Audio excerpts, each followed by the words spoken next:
K-pop Demon Hunters is going down as one of the biggest animation successes of 2025, with it being the second most viewed movie on all of Netflix, dominating the music charts and even getting theatrical sing-along showings. While the movie isn't without its flaws, the success is still well owned as the movie delivers an engaging story that explores how one deals with their shame through great characters, features bombastic animation, and banger songs that I'm still jamming out to as I recorded this video. But along with all of that, it has also given us a peak enemies to lovers romance in the form of Jinu. The film crafts a beautiful yet tragic love story between Rumi and Jinu, two fantastic characters who parallel each other, as throughout the film we see the effect they have on each other and how it makes them question their worldview. And to get it out of the way, yes, Jinu is 400 years older than Rumi, but Rumi is in her 20s and the movie doesn't treat this age gap as a big deal. Now Rumi is introduced as the confident and determined leader of Huntrix who aims to form the Golden Honeymoon, a magical barrier that will permanently protect humanity from demons. She's so determined that she launches the group's next single ahead of schedule, even though they're supposed to be taking a vacation. While at first this could be interpreted as her being devoted to accomplishing their goal to protect the world, the film reveals that she has more personal investment in this than Zoe and Mira, with the bombshell revelation of Rumi being half demon. The demon pattern served as a mark of shame for her, as she was raised by her surrogate maternal figure Celine to believe that demons are nothing but unfeeling monsters and that she shouldn't see herself as one. Due to Celine's prejudice, she would constantly tell Rumi to cover up the patterns and to not reveal her secret to her friend, as she believed that once the Golden Honeymoon was formed, it would erase Rumi's demon patterns. While the secret hasn't stopped her from forging a strong friendship with Mira and Zoe, as she's able to have fun with them, she also keeps them at arm's length to an extent due to the fear that they will see her as a monster if they discover the truth. Though it's interesting to note that Rumi has no guarantee that forging the Golden Honeymoon will get rid of her markings. She just believes that what will happen due to believing everything Celine has said about demons rather than ever questioning things. That is, until meeting Jinu. Now Jinu himself is introduced as a cocky demon who forms the Saja boys to aid the demon king Gima in destroying the honeymoon so he can feast on human souls as demons invade the world. Though in exchange, Jinu wants Gima to erase the memories of his mother and sister that have haunted him for centuries. While Rumi may want to create the honeymoon and Jinu want to see it destroyed, both of their goals are being driven by their shame, a shame they've never been able to share with anyone until they meet each other. Their first meeting is a hilarious subversion of the love at first sight trope, as while Rumi becomes smitten from the get-go, Jinu quickly reveals himself to be a smug joke, which makes Rumi hate him, with that hate becoming murderous intent upon discovering that he's a demon. These initial interactions between the two are hilarious, as it's just Rumi hating Jinu, while Jinu himself is having fun mocking Rumi. Their fight at the bathhouse is nothing more than trying to annihilate an obstacle that stands in the way of achieving their goals, only for everything to change when Jinu discovers Rumi's demon patterns. This discovery shocks Jinu, who clearly wants to know more, as he chooses to cover up her patterns after realizing that her friends didn't know about them before vanishing. He tells Gima that he plans to use this reveal to his advantage, and while he isn't lying, it's clear that he now has an agenda of his own, as he's shocked that someone like Rumi could exist. He orchestrates a meeting with her through two of the funniest characters of the film, which she accepts so that she can murder him.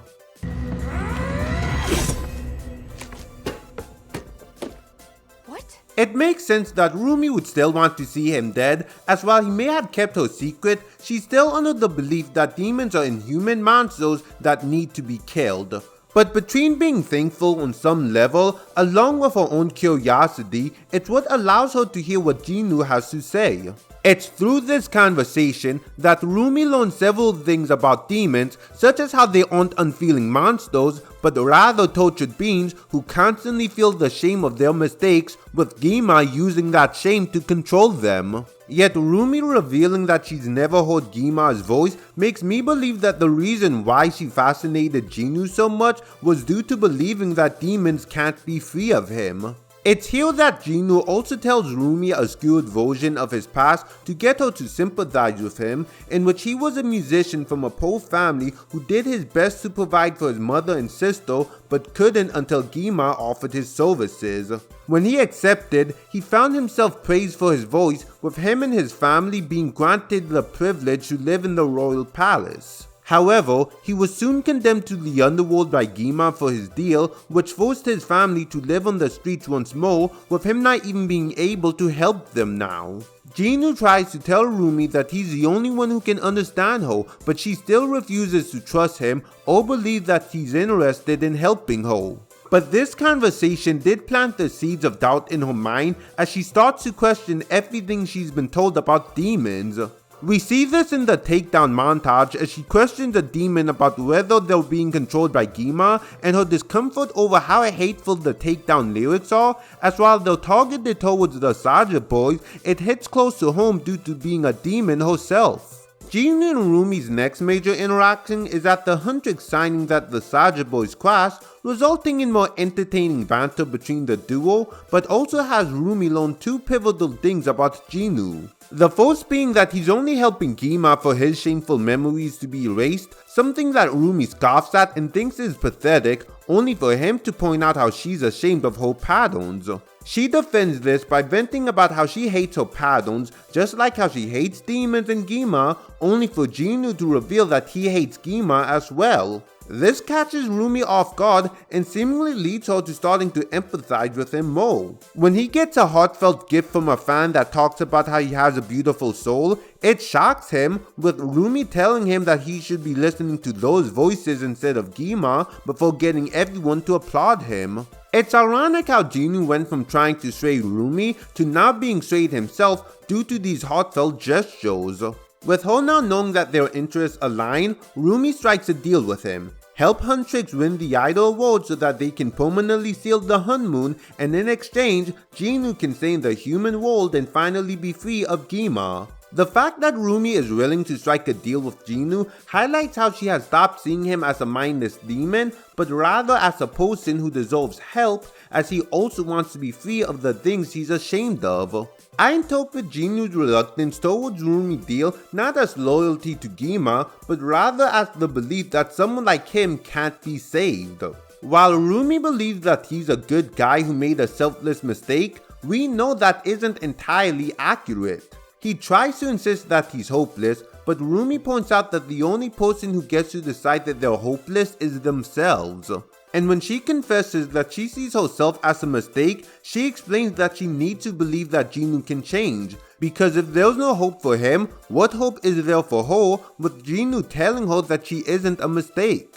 At this moment, I don't see what he's saying to Rumi as a way to manipulate her. I see him being genuinely honest due to connecting with her on an emotional level. This is also the moment when I believe they develop genuine romantic feelings for each other. Rumi's feelings for Jinu have been one big roller coaster as they went from infatuation to hatred to infatuation again, as she found someone she can open up to about things she's never been able to talk with anyone else about. This results in not only hating herself less, but also healing her singing voice. A plot point in the film was that Rumi couldn't hit the high notes of songs after a certain point, with it being implied that her patterns were affecting her singing. The exact nature of why this was happening is never elaborated, nor is it explained how forging a relationship with Jinu magically healed her vocals, but my best guess is that this was some kind of mental block about her patterns that she needed to overcome. As for Jinu, he falls for Rumi due to her being the first genuine connection he has made in centuries,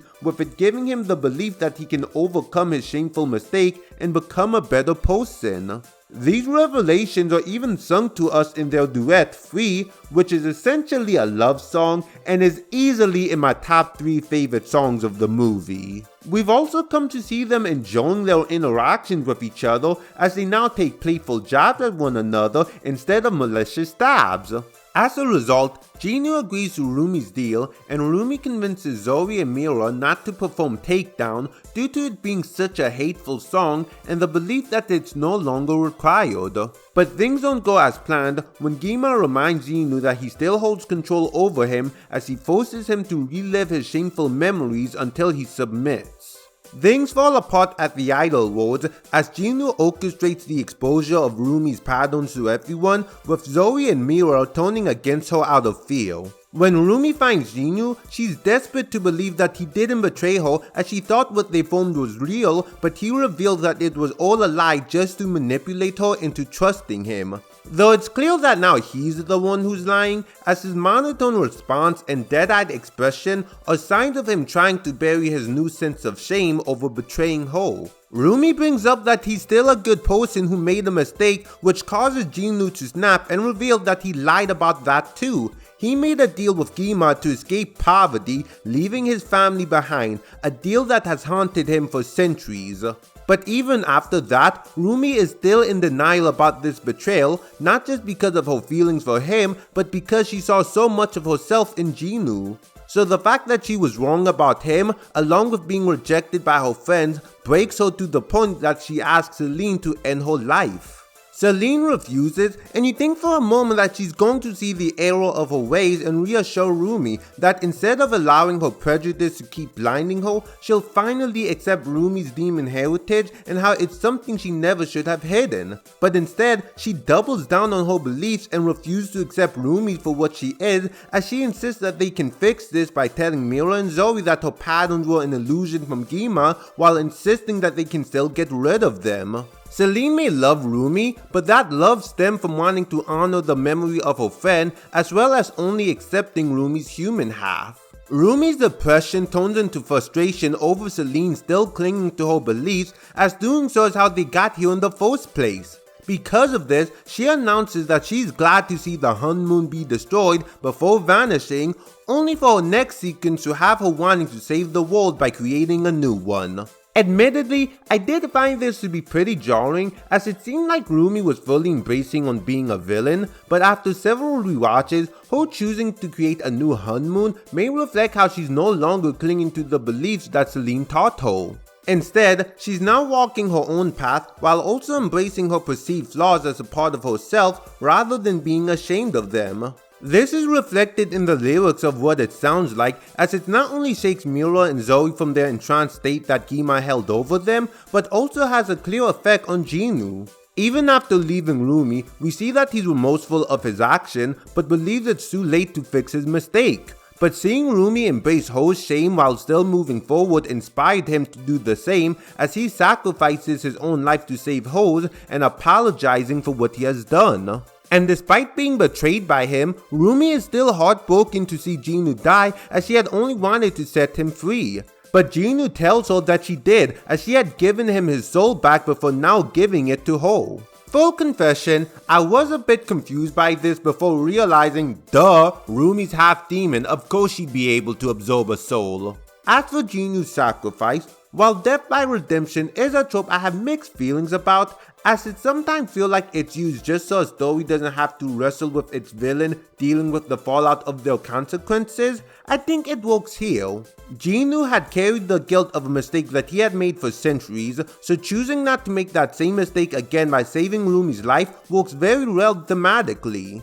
I don't think he even expected forgiveness from Rumi, though the fact that she still wanted to help probably meant a lot to him. Jinu is a tragic romance of two individuals who find comfort in someone who can relate to the pain that they're feeling. But whereas one gets to live their life no longer restrained by the shame that burdened them, the other loses their life but manages to find peace. I adore this relationship for its complexities and adorable moments, with it also being fun to see how the two influence each other.